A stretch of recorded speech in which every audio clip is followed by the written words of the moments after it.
Well, I've got the backpack on. It can mean only one thing. We are off on a collection caper. Really excited about this one. It's not something I've owned before. It's something I've always wanted to own.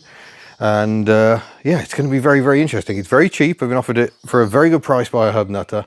And it is a car that of this type has been on the channel before.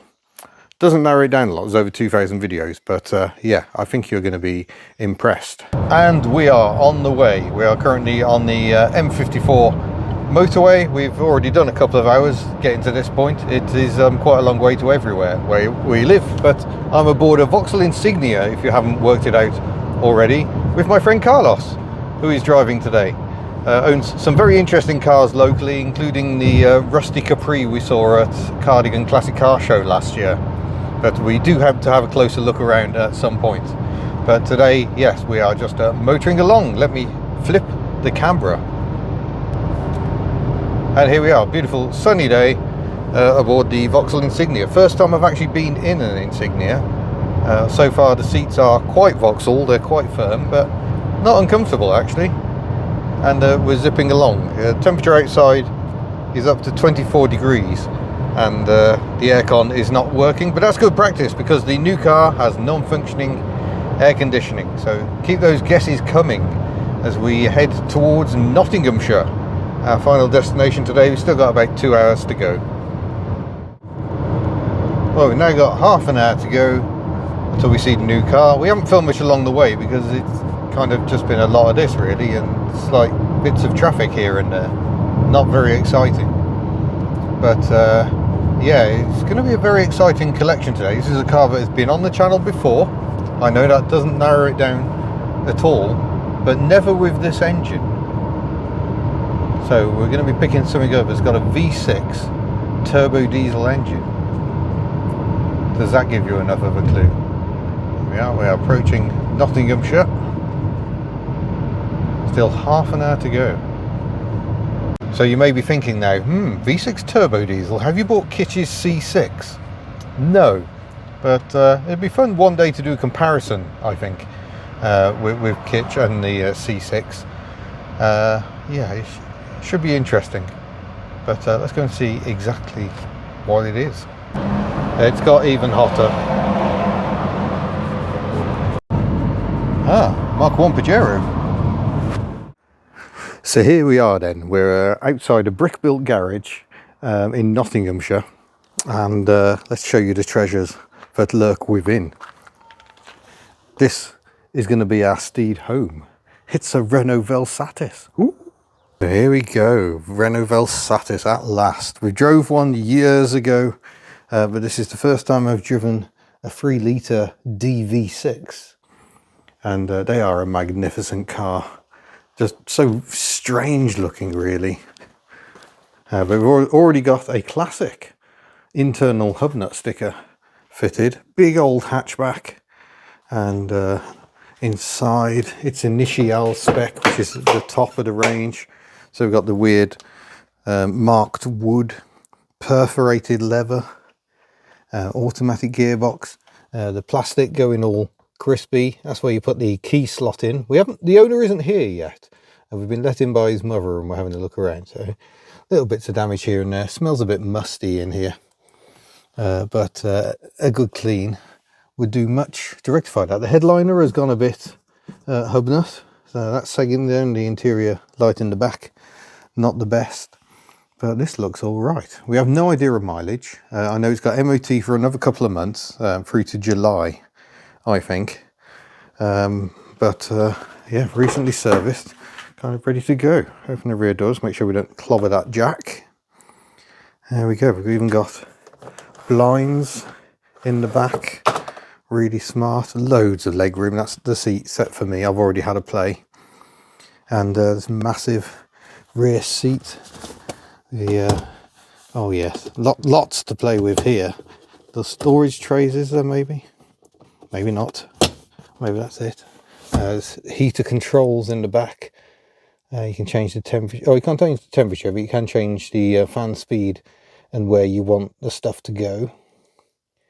12-volt power outlet for the rear, central locking control. So it's a little bit tired, but this looks pretty good, I think. And we're getting this car for a bargain price, for which we are very grateful. The fuel flap has got the built-in cover, so there is no cap to remove. Just plug your diesel straight in. Tyres seem quite good. What are we on?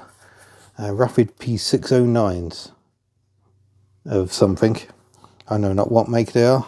Just Rapid, apparently. But a decent amount of tread. It would just benefit from a good clean, a deep clean session, which is not very hub nut. This over here, by the way, Chevrolet Caprice. Very nice. Hidden wipers, hidden under that cowl panel somewhere. I need to go and show you something very nice on the Caprice, which is a Cold War Motors sticker.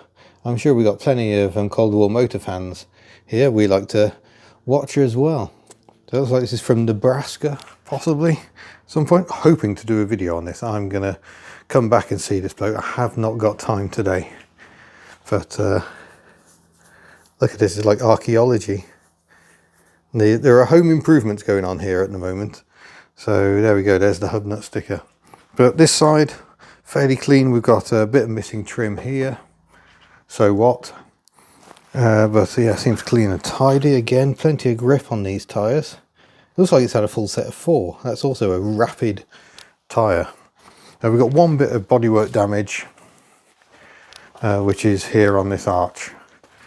So just a bit of a clunk there. But yeah, should be an ideal family wagon. Not sure for how long, but we'll certainly give it a go for a bit. But yeah, the electric seat controls seem to work. I've already tried those. Heated seats as well, marvellous. Electronic handbrake, slight downside. But just pull the bonnet catch, which actually is on the driver's side. And do you know what is more amazing about the fact that the bonnet catch is on the right hand side? They only made something like 1,293 of these in right hand drive. So they went to the trouble of bonnet cables and everything, and then sold barely any. I think they sold slightly more than Citroën sold C6s over here, and many more in total. Actually, these were quite popular in France and sold in reasonable numbers. But still, 62,000 in I think a 5-year production run. They were hoping to sell way more. But for what it's worth, we haven't got the engine cover. So what? Maybe I was wrong. Maybe it's a single turbo. That was like a big turbo just there. So maybe not a twin turbo diesel. 180 brake horse, I believe. Not sure what the torque figure is. I will look it up. But yeah, we can kind of see the engine. V6 front wheel drive transverse. And of course we've got the wipers hiding under here as well. Proper clap handers. So yeah, looking forward to this. When Yona gets here, we shall do the deal and we shall start heading home. So you may note CF number plate, which those in the know will know means Cardiff. And sure enough, this was sold new in Cardiff back in 2003. So time to go back to Wales. Also have the key card, because you don't have a standard key on these. You get a card that slots in down there and then gets destroyed in your pocket. And this bit is a pull-out manual key, which has been used. And we have actually got this working, but I'm guessing it doesn't always, because this bit of trim is removed, and that is your manual key lock. There's only one, and it's on the driver's side of a left-hand drive car. They never bothered moving it over. So you pull that trim off and you put the key in, and you can operate the central locking manually. So we suspect that's being done. So we'll see what we can do. The card seems to sometimes work, sometimes not. Maybe we'll get lucky. Who knows?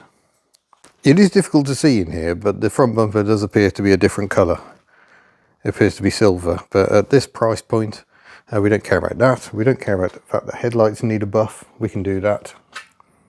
All good. Tyres dated 2022, so only a few years old. And it's done 2,000 miles since the last MOT. It is time to depart. The mount is in place. Let's put the key in the slot. And we wait for diesel preheating. It's ready.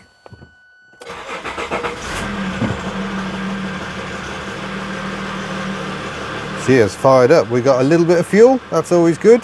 That'll get us down the road. Oil is okay, apparently. It is essential that I read the instructions. Yeah, of course it is.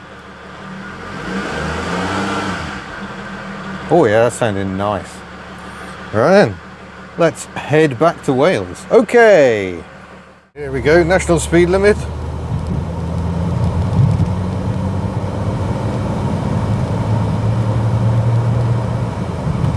Yeah, that wasn't foot to the floor. Oh, mild clag out the back.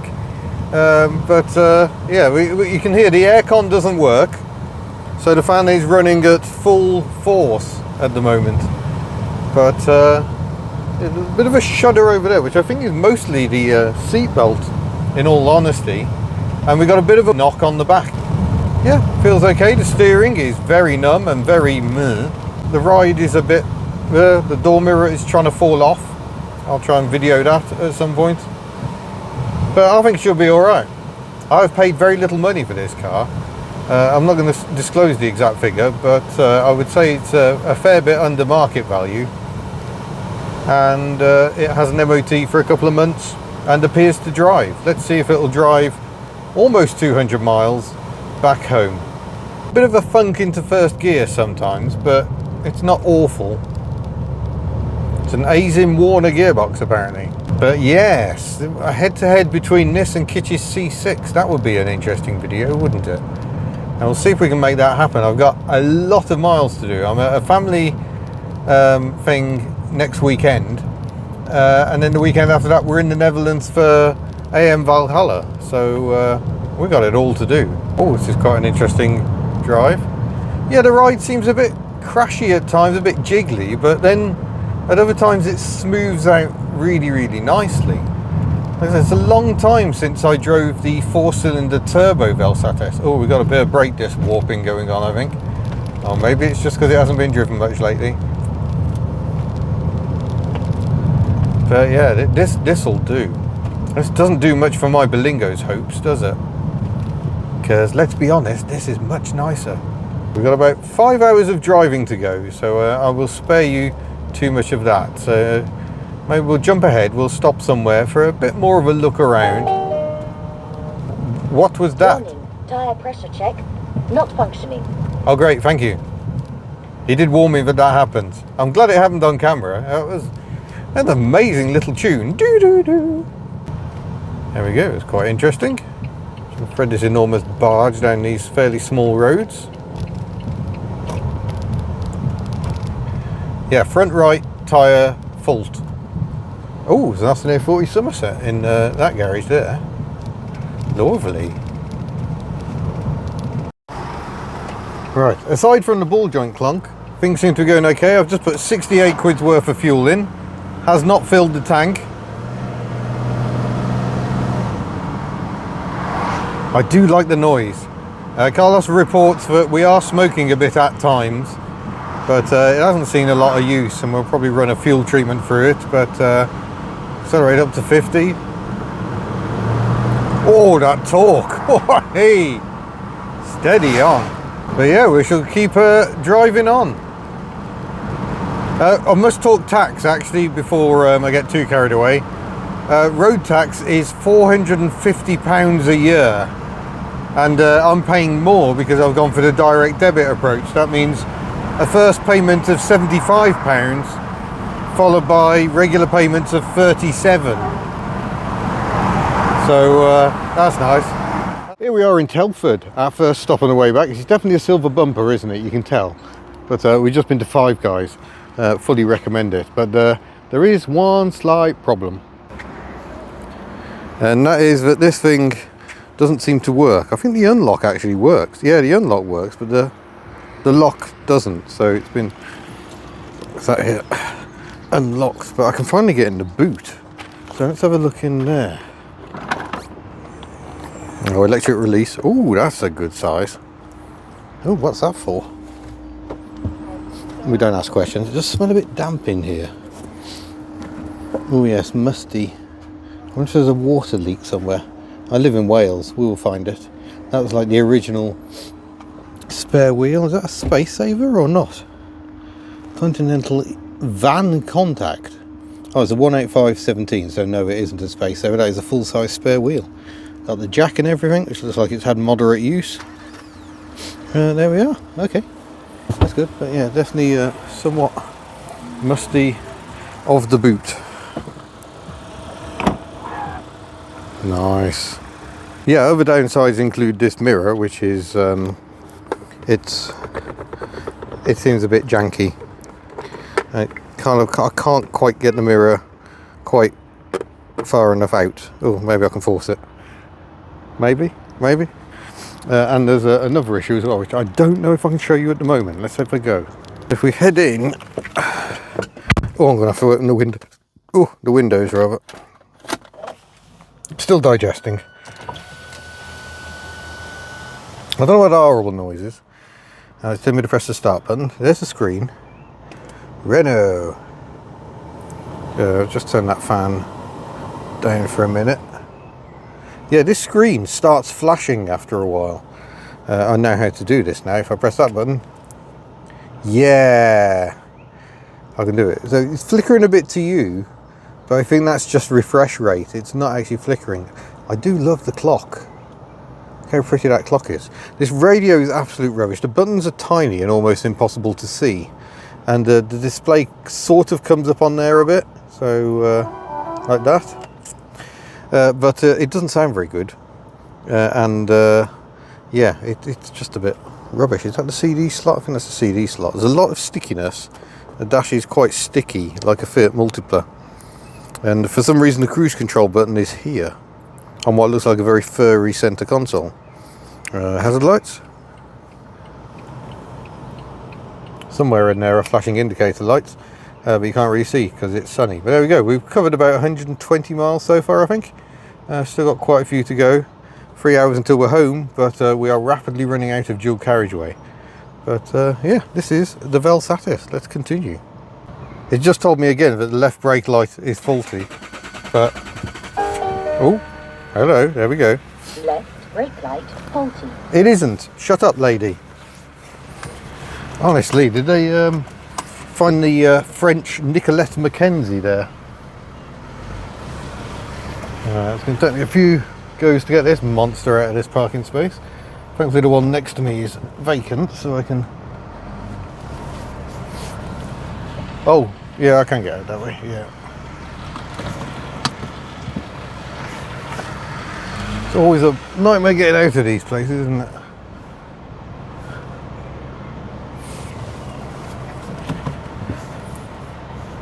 Oof, bang. It just takes a second to engage drive, so if you're a bit too quick off the mark, it makes quite the noise.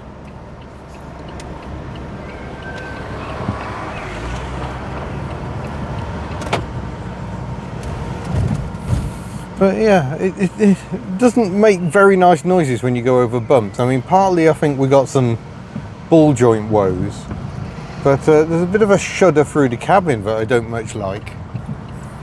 It just doesn't quite feel quality.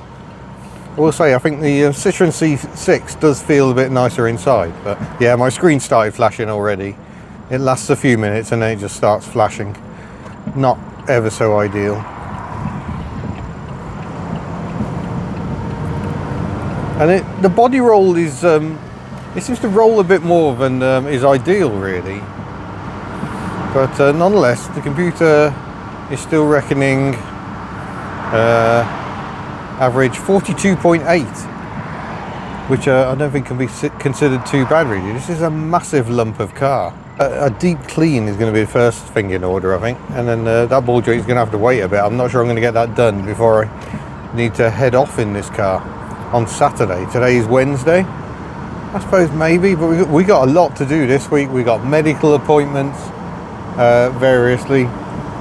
So it's not like I can just get on with car stuff. Tomorrow is just freed up, so...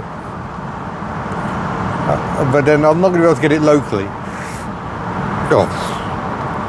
Five Guys burgers are so good. So yeah, I'm probably a bit stuck there.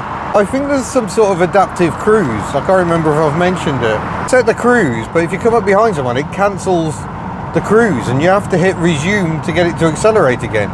something it doesn't seem too keen to do. Bit weird really, but we're going to carry on back to Wales. Carlos is cruising on behind me somewhere in the Insignia. I'll tell you what, that thing ate up the miles. The suspension was a bit crashy. It's an SRI, so I don't know if that's why. But the mean streets of Nottinghamshire, which were a bit battered, it wasn't very comfortable. Whereas this is weird. This feels a bit jittery over the bumps, but also seems to float and waft all at the same time. It's most peculiar. But yeah, I'm starting to tune into it. But it's not a car, it doesn't inspire you to check it around, whereas I think big Citroens, especially in things like the XM, was a very notable example. An XM on a twisty road was an absolute joy. I don't think this will be, but we are still very much in motorway cruise mode. I apologise for the shadows. Right, on we go. Okay, I've had to don the flip-ups. I've lifted them up just so I can actually see the camera, because they're polarising. So with them flipped down, I cannot see my phone. Useful. But we are on the twisties now for sure, and it's not great news to be honest. This steering is so lifeless. It is. It just didn't inspire confidence. You're never entirely sure where the car's going to go, which reminds me of my Honda SMX. But you know, on this particular road, Citroen Berlingo is a lot better. That's not right, surely. Renault knows how to do handling. Oh, we got a cyclist on a blind bend. Yeah, maybe don't accelerate. Overtake there. Oh, pick a gear, any gear. Oh, yeah, the gearbox is not particularly impressive, to be honest. But I'm just going to have to pay attention while I get past this cyclist, because there are other issues with the Vel Satis as well. Kick down then. Oh, eventually. Oh, yeah, it's these seats, they're big, they're fat. I'm not fat enough, and there isn't really very much in the way of bolstering. So on a twisty road, I'm getting thrown around all over the place. It's like I'm wearing a Teflon diving suit. It's yeah, it's not great. I think this car was so built for cruising, but anything else is just kind of a secondary thought. But I do like it, but coming from the world of big Citroens, I'm not loving it. But let's see, I've got to do many hundreds of miles in this car over the next 2 weeks. Can it change my mind? I guess we'll have to see. Right, I can't see. Yeah, now I'm cool.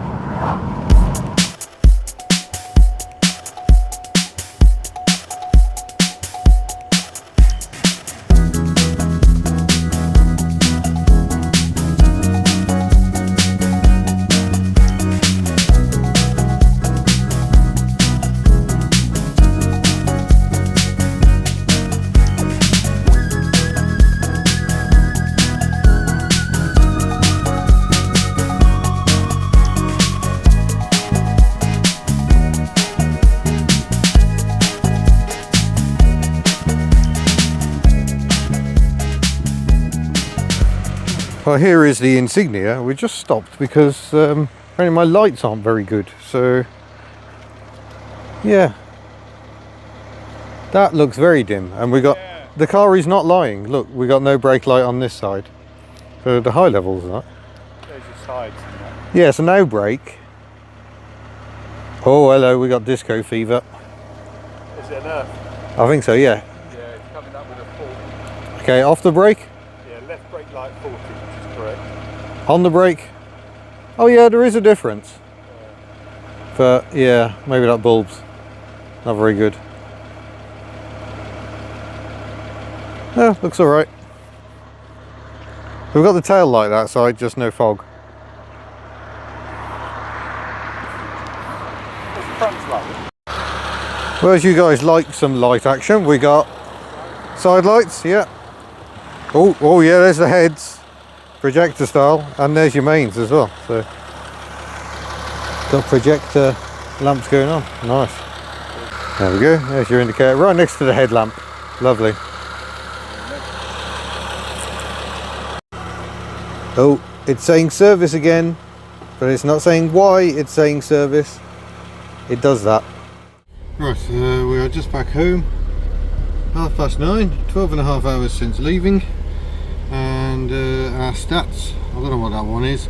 44.8 mpg, 428 miles of range left. So I filled up, we went to just below full tank, and we've driven that far on 197 miles. So I don't think that is too bad at all.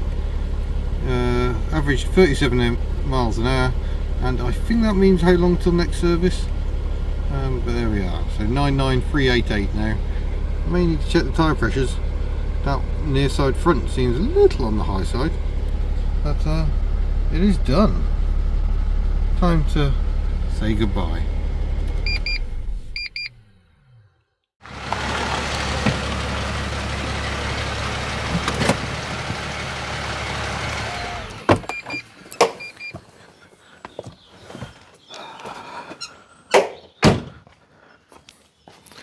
Just me, or does that sound a little bit tensiony? Start her up again.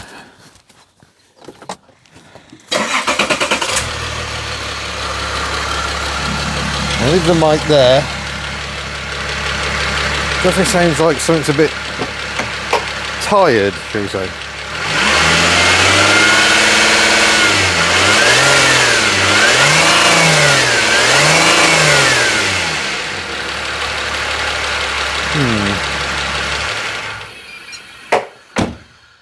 Worrying times. I mean, it's only got to get me to Devon in a couple of days and then to the Netherlands the following weekend. What can go wrong? But I thought what I really want to do today, I've got to sort the brake light out because it keeps on telling me the brake light's out. So we'll have a go at that. And this one, Carl's the same as dim, but look, we've got moisture in the lamp, so I guess some sort of seal has failed.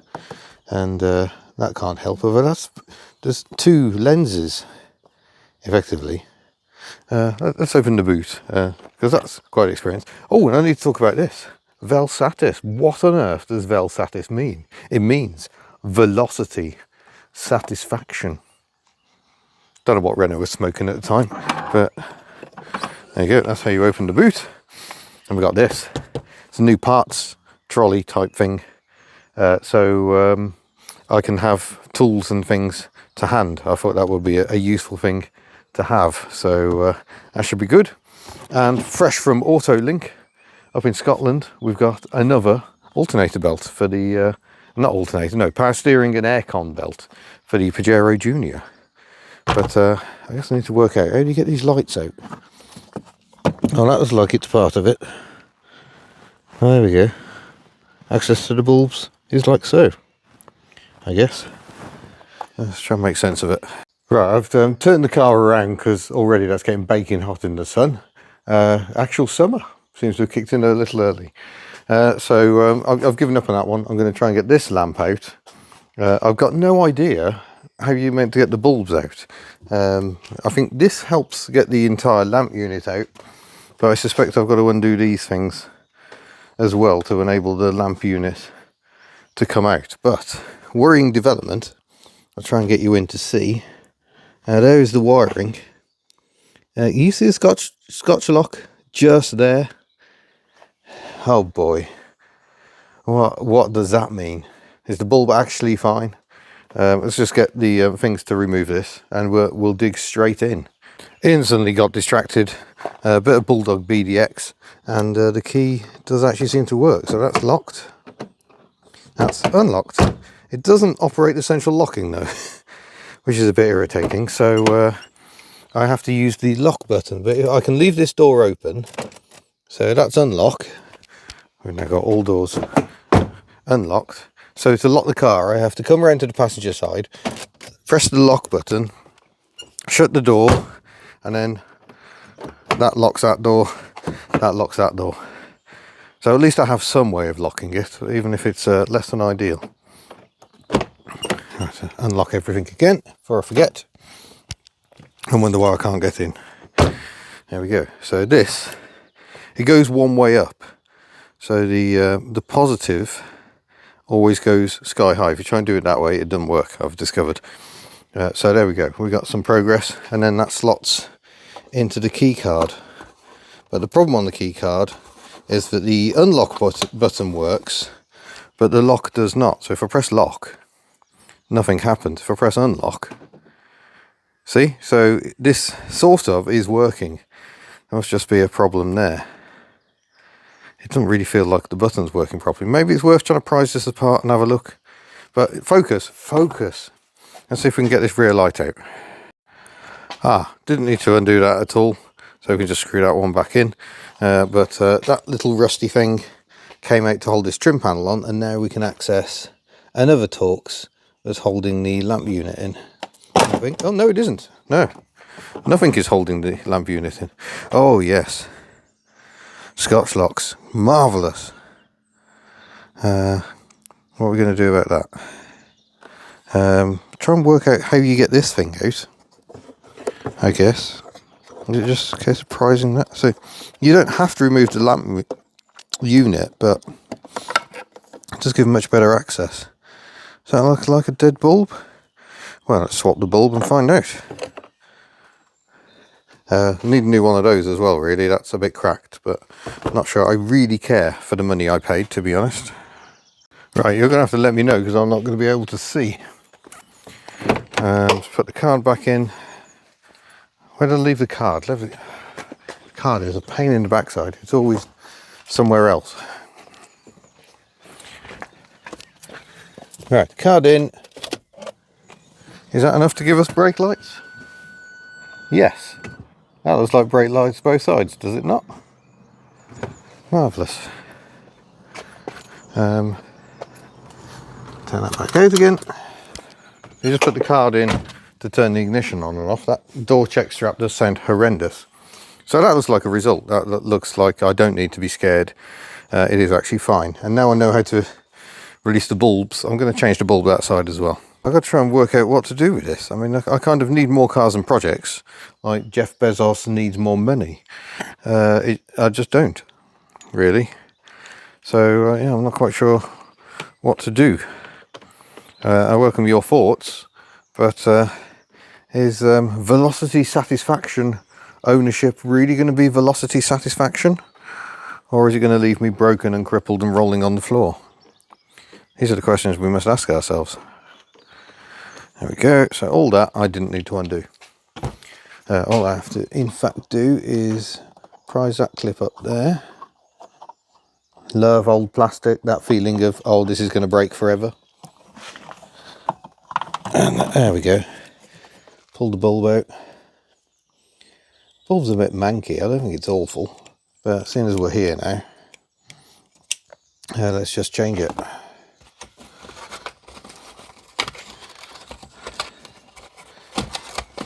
But yes, what I'm immediately going to do is the big road trip in said vehicle. Push that back in. Of road trips, and then we'll try and work out what to do. So stay tuned. Right, I'm going to put you on light check duty again. Let's straighten you up. So you're checking both sides. There we go. I'll tell you what, I'll lower the boot, just so you can see the velocity satisfaction.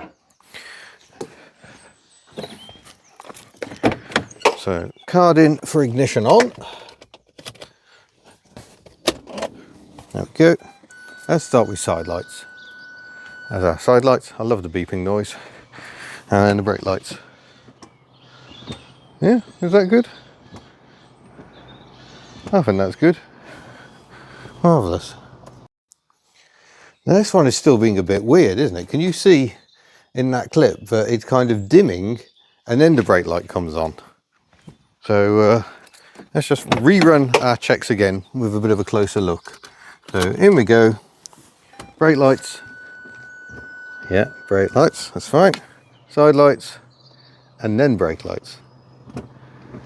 Yeah, is that alright? Any disco fever going on? You'll have to tell me, I can't see from here. It's too blooming sunny. Words I never thought I'd say in Wales. Yeah, so not quite right in there, isn't there? It must be a poor earth, perhaps.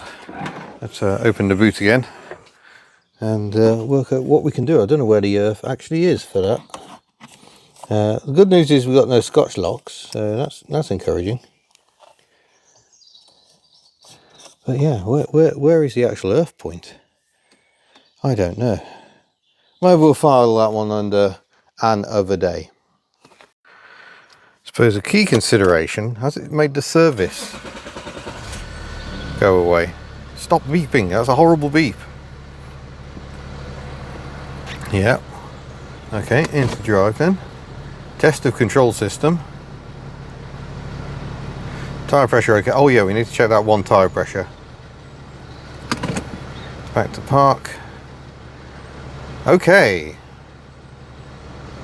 Now press the brake. Yeah, I'm pressing the brake. Why is it telling me to press the brake so you can put it into drive. Whee! Oh, if that's it and we've got rid of the service warning, that would be a good thing. It's essential that you read the instructions. I know, every single time. What an annoyance. There we go. So we got the typical radio stalk, as you'd expect, on a Renault product. They still fit them like that now. You can even get them on Dacias. But yeah, there we go. Improvements have been made. We can lock the car and the brake lights work. So that's good times. Actually, I want to talk a bit about the history of this car, because we know it was sold in Cardiff, and we seem to know that it was probably your little old lady who actually had this from new. So it's probably done a lot of gentle miles, but then it found itself in private ownership with someone else. And that's where things seem to have gone wrong. It seems to have been a bit neglected. It's obviously had a mild front ender, so it's got that replacement bumper in the wrong colour on it. And then there were running issues, and it ended up at a salvage yard, and Greg bought it from the salvage yard, and he managed to find out what was wrong with it when garages were just like, nah mate. And what was wrong with it, if I can find the catch, there we go, was, here's your turbocharger. There is a big boost pipe down there, you can just see it, and it looked like perhaps the battery had leaked, and the hose had been melted through.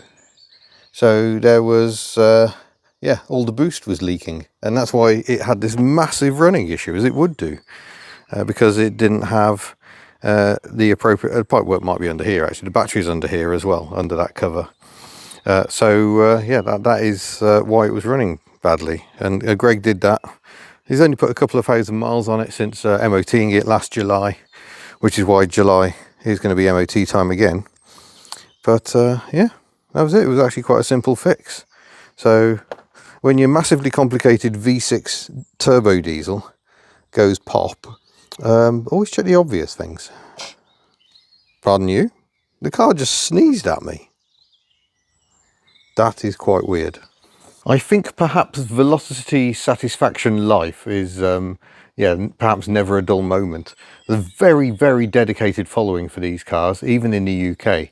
There's a Facebook group that Greg said I should join. I haven't joined it yet, because I don't want people to see I've joined a group about the Vel Satis before I've announced that I own a Vel Satis. Bit much, probably a bit much, but I certainly will be signing up. It sounds a very useful place. I suspect I will be asking lots of questions, especially as there is no history, no books with this car at all. So I haven't even got the owner's handbook, so that's why I'm having to find my way around how to access the lights. But yeah, I'm feeling good about this. Let's see if we can find out what's making the clonk. Well, here we are in the back. I can't feel any play in the drop links, so that's good. Interesting setup. There's bushes and stuff all over the place, and the famous electronic parking brake. Ugh. Thankfully, it does seem to work at the moment. I haven't really got any weight bearing on that, by the way. That strikes me as not an ideal point. But I was under here and wondering what this knocking noise was, and the exhaust here seems a bit too flexible, really. Can I demonstrate it and hold the camera?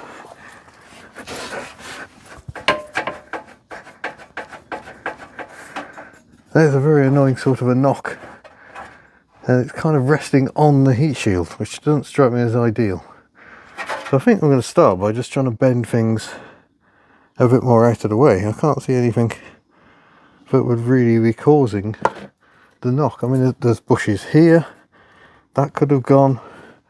Obviously the shock absorber bushes could have gone, but I don't think so. Yeah, and there's inner arm bushes, they could be gone. I don't know, it's very hard to put enough stress on them really. But yeah, there's many things it could be. Well, given this a tweak, this heat shield is not actually attached at one of the points along here. The fixing is broken. But then if I move the exhaust, we've now not got the knocking. I don't really like the sound of this trolley jack. I think I'm going to beat a hasty retreat. Obviously I have got the wheel under the back, but even so, that's doing me a nerves. Let's get the wheel back on. We'll go for a quick drive up the track. Right, this wheel did not want to come off, so I'm just going to give this a quick clean up and get some copper grease on it. I think it's actually sticking on the bore here, so we'll do a bit of this sort of thing, but probably with two hands. Well, here we go then. Have we fixed the knock? I don't know what that noise is, but I do hate it. Into drive.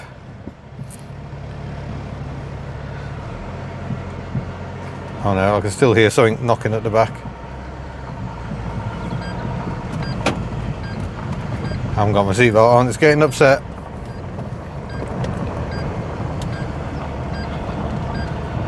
Yeah, it's saying okay, but...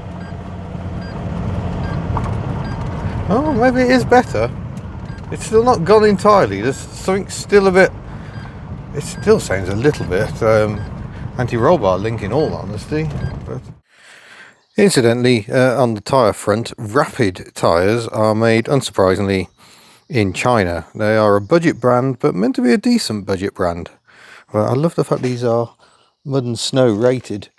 B rated for wet weather grip. So once we finally get some rain again, I guess we'll find out whether they're actually any good. Certainly didn't have any problems yesterday. I appreciate this is two tinkering videos on the trot where this has happened, but I'm thinking of cleaning it. The wheels are absolutely revolting, and I think the whole thing will just look better for a bit of a wash. So let's do that. I will spare you the footage. So it looks like this now, and afterwards, I'm not very good at those transitions, but that's made a difference. Let's take a closer look. Yeah, wow, just cleaning the wheels has made a difference. For that I've used more of the moonshine stuff I found kicking about, the Purge wheel cleaner.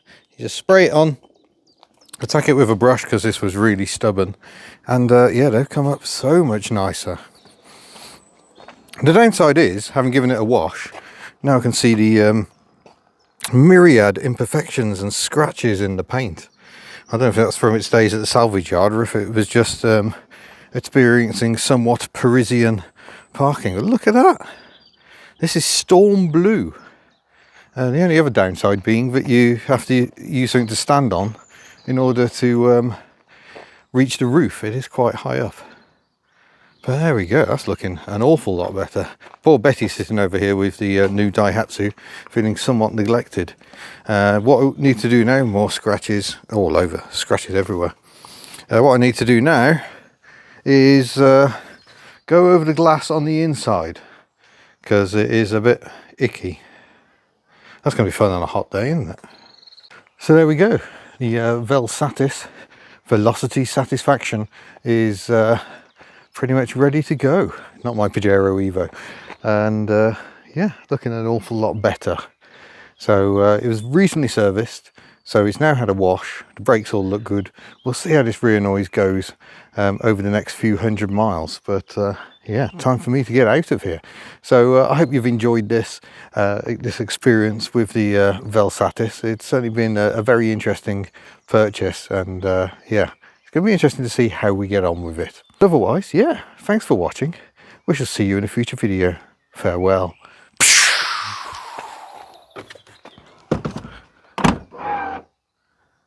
Yeah.